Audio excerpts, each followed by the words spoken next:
સ્વાગત છે બધા મિત્રોનું મારી યુટ્યુબ ચેનલ નોકરી 100%. મિત્રો, નોકરી 100% યુટ્યુબ ચેનલને લાઈક, શેર અને સબસ્ક્રાઈબ કરજો. આજે આપણે એક એવો ટોપિક કે જે અવારનવાર પરીક્ષાઓમાં એ ટોપિકમાંથી પ્રશ્નો પૂછાય છે, પ્રશ્નો આવે છે. તો હવે એમાંથી મોસ્ટ ઓફ પૂછાતા પ્રશ્નો અને સંપૂર્ણ માહિતી આ ટોપિકની મેં આમાં આવરી લીધી છે. ટોપિક છે રાણકી વાવ અથવા તો રાણીની વાવ. હવે રાણકી વાવ વિશે આપણે સંપૂર્ણ માહિતી મેળવશું. મોસ્ટ ઓફલી ક્વેશ્ચન આમાંથી જ આવે છે અને આમાંથી જ પૂછાય છે. બરાબર મિત્રો, મેરુતુંગના પ્રબંધ ચિંતામણી ગ્રંથમાં રાણકી વાવનો ઉલ્લેખ જોવા મળે છે. જો એવો પ્રશ્ન પૂછો કે રાણકી વાવનો ઉલ્લેખ કયા ગ્રંથમાં જોવા મળે છે, તો મેરુતુંગના પ્રબંધ ચિંતામણી ગ્રંથમાં રાણકી વાવનો ઉલ્લેખ જોવા મળે છે. બરોબર. જિલ્લો છે પાટણ. રાણકી વાવ કયા જિલ્લામાં આવેલી છે? તો કે પાટણ જિલ્લામાં રાણકી વાવ આવેલી છે. સ્થળ પાટણ જિલ્લાની સરસ્વતી નદીના કિનારે. બરોબર, સરસ્વતી નદીના કિનારે રાણકી વાવ આવેલી છે. હવે રાણકી વાવના સ્થાપક છે સોલંકી વંશના રાજા ભીમદેવ પહેલાના પત્ની રાણી ઉદયમતી. તેઓએ તેમના પતિની યાદમાં રાણકી વાવ બંધાવેલ છે. બરોબર. હવે એવો પ્રશ્ન પૂછી નાખે કે કયા રાજાના પત્નીએ રાણકી વાવ બંધાવેલી? તો કે ભીમદેવ પહેલાના પત્ની. કોણે રાણકી વાવ બંધાવેલી? તો રાણી ઉદયમતીએ. સોલંકી વંશના રાજા ભીમદેવ પહેલાના પત્ની રાણી ઉદયમતીએ તેમના પતિની યાદમાં આ વાવ બંધાવેલી છે, એટલે કે રાણકી વાવ. રાણકી વાવ કોણે બંધાવેલી છે? તો કે ઉદયમતીએ. ઉદયમતી ભીમદેવ પહેલાના પત્ની હતા. બરોબર. રાણી ઉદયમતીએ ભીમદેવ પહેલા એટલે કે તેમના પતિની યાદમાં આ વાવ બંધાવેલી છે.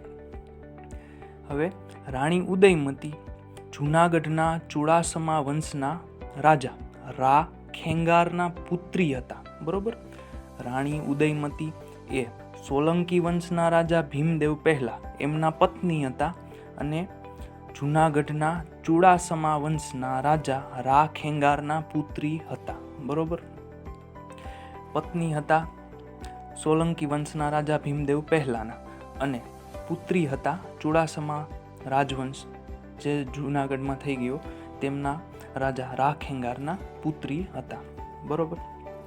હવે રાણકી વાવની સ્થાપના એટલે કે સ્થાપના વર્ષ ઈસવીસન 1063 અથવા 1063 થી 1064 દરમિયાન થયું.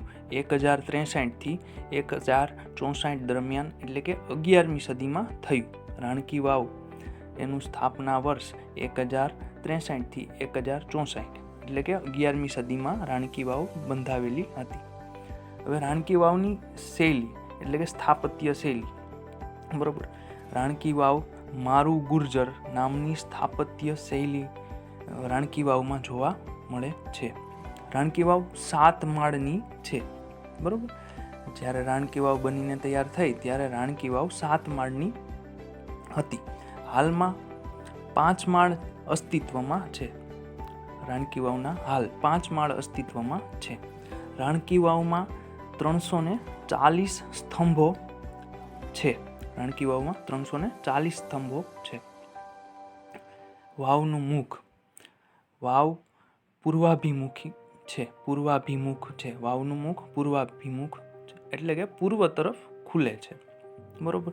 એવો પ્રશ્ન પૂછાઈ જાય કે રાણકી વાવ કયા મુખની છે? એનો મતલબ એવો કે રાણકી વાવ કઈ દિશા તરફ ખુલે છે, એટલે કે પૂર્વ તરફ ખુલે છે. રાણકી વાવની લંબાઈ 64 મીટર છે, પહોળાઈ 20 મીટર છે અને ઊંડાઈ 27 મીટર છે. વાવનો પ્રકાર જયા. વાવનો પ્રકાર જયા પ્રકારનો છે. વાવ મિત્રો છે ને 4 પ્રકારની હોય: નંદા, ભદ્રા, જયા અને વિજયા. આમાંથી રાણકી વાવ છે એ જયા પ્રકારની છે, એટલે કે 3 પ્રવેશ દ્વાર હોય. નંદામાં 1 હોય, ભદ્રામાં 2 હોય, જયામાં 3 હોય અને વિજયામાં 4 હોય. આ પ્રવેશ દ્વારોની વાત છે. બરોબર. નંદા, ભદ્રા, જયા અને વિજયા.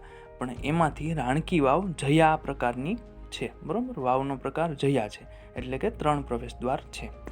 રાણકી વાવ ભૂમિગત જળ સંસાધન અને જળ સંગ્રહ પ્રણાલીનું ઉત્કૃષ્ટ ઉદાહરણ છે. રાણકી વાવમાં ભૂમિગત જળને સંગ્રહ કરવાનું હતું. એ સંગ્રહ કરવા માટે ઉત્કૃષ્ટ એવું ઉદાહરણ સ્થાપત્ય રાણકી વાવ છે.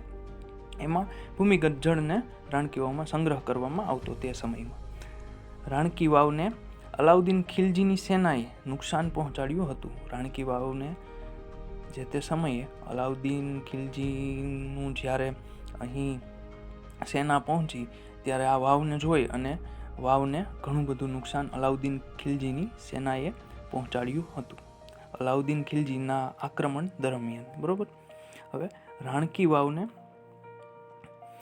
1968માં ભારતીય પુરાતત્વ વિભાગે ઉત્ખનન શરૂ કર્યું. રાણકી વાવનું ઉત્ખનન ક્યારે શરૂ થયું? તો કે 1968માં ભારતીય પુરાતત્વ વિભાગે ઉત્ખનન કાર્ય શરૂ કર્યું. ક્યારે? 1968માં.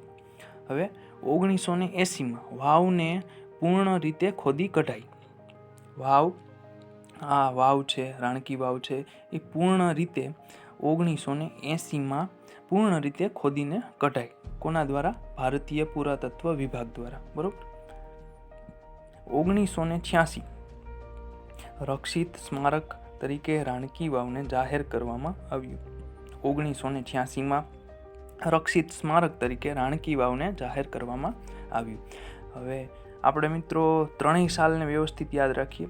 1968માં ભારતીય પુરાતત્વ વિભાગે ઉત્ખનન કાર્ય શરૂ કર્યું. બરોબર. ખોદકામ શરૂ કર્યું.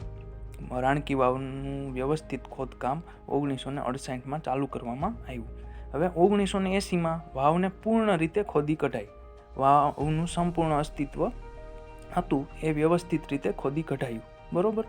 અને 1986માં 6 વર્ષ પછી રક્ષિત સ્મારક તરીકે રાણકી વાવને જાહેર કરવામાં આવી. બરોબર. રાણકી વાવ દ્વારા 30 કિમીની ટનલ થકી કટોકટીના સમયમાં સિદ્ધપુર પહોંચી શકાય તેવી વ્યવસ્થા હતી. રાણકી વાવમાં તે સમયમાં કટોકટીની ક્યારેક એવી પરિસ્થિતિ ઊભી થાય અથવા તો કોઈ રાજા દ્વારા રાજવંશ ઉપર આક્રમણ કરવામાં આવે ત્યારે રાણકી વાવની ટનલ મારફતે કટોકટીના સમયમાં છેક સિદ્ધપુર સુધી પહોંચી શકાય તેવી વ્યવસ્થા હતી. બરોબર મિત્રો.